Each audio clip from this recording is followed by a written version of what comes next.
Hello everyone.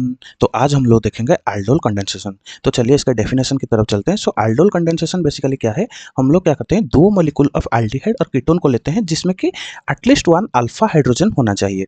वो combine करके क्या बनाता है, डाइल्यूट बेस के प्रेजेंस में वो बीटा हाइड्रोक्सी एल्डिहाइड और कीटोन बनाता है, जिसी को हम बोलते हैं aldol।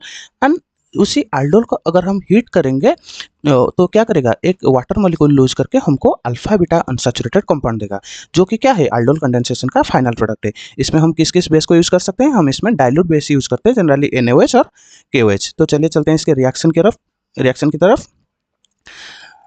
स्टेप इसका क्या है, दो स्टेप में ये रिएक्शन प्रोसीड करता है। स्टेप वन में बेस क्या करेगा, पहले एक प्रोटॉन लेगा अल्फा पोजीशन से। आपको पता है अल्फा पोजीशन के प्रोटॉन जो है वो एसिडिक है, तो यहाँ से एक प्रोटॉन लेगा, यहाँ पे नेगेटिव चार्ज आएगा।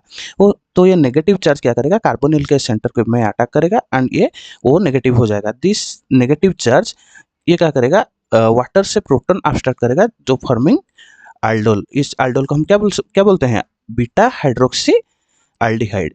This position is alpha and this position is beta. Beta position पे हमारा हाइड्रोक्सिल ग्रुप लगा है, तो इसको हम क्या बोलते हैं, बीटा हाइड्रोक्सी एल्डिहाइड, जो कि हमारा aldol है। तो उसी aldol को हम स्टेप 2 में यूज करेंगे, हीट करेंगे, तो ये क्या करेगा, एक वाटर मॉलिक्यूल यहाँ से लूज करेगा एंड हमारा यहाँ पे क्या हो जाएगा, alpha beta unsaturated compound. And this product is known as the final product of aldol condensation.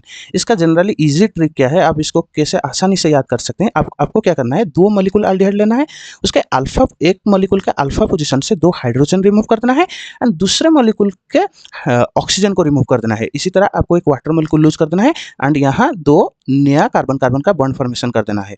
ये हो गया आपका अल्फा बीटा अनसैचुरेटेड कंपाउंड, जो कि हमारा फाइनल प्रोडक्ट है। इसमें आपको क्या क्या रिमेंबर रखना है, इसमें एटलीस्ट दो अल्फा हाइड्रोजन होना चाहिए।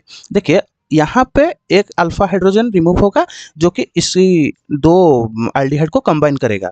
यहाँ पे नेगेटिव चार्ज फॉर्म होगा, यहाँ पे कंबाइन होकर aldol होगा। And the second alpha hydrogen use होता है वाटर लॉस में, कंडेंसेशन स्टेप में, जहाँ के आपका अल्फा बीटा अनसैचुरेटेड कंपाउंड होगा। तो इसीलिए आपको एटलीस्ट दो अल्फा हाइड्रोजन चाहिए। अगर आपके पास एक अल्फा हाइड्रोजन है तो यहाँ पे सिर्फ aldol पे आपका प्रोडक्ट रुक जाएगा, यहाँ पे कंडेंसेशन स्टेप नहीं हो पाएगा, क्योंकि इसको और एक अल्फा हाइड्रोजन की जरूरत है। इसीलिए आपको दो अल्फा हाइड्रोजन चाहिए कंडेंसेशन कंप्लीट करने के लिए।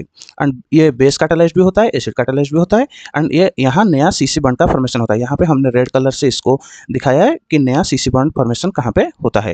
एंड जो वाटर लॉस का स्टेप होता है उसी को हम बोलते हैं कंडेंसेशन स्टेप। तो ये हो गया आपका कंप्लीट aldol कंडेंसेशन। आपको अगर कोई डाउट है तो कमेंट सेक्शन में बता सकते हैं। Thank you all.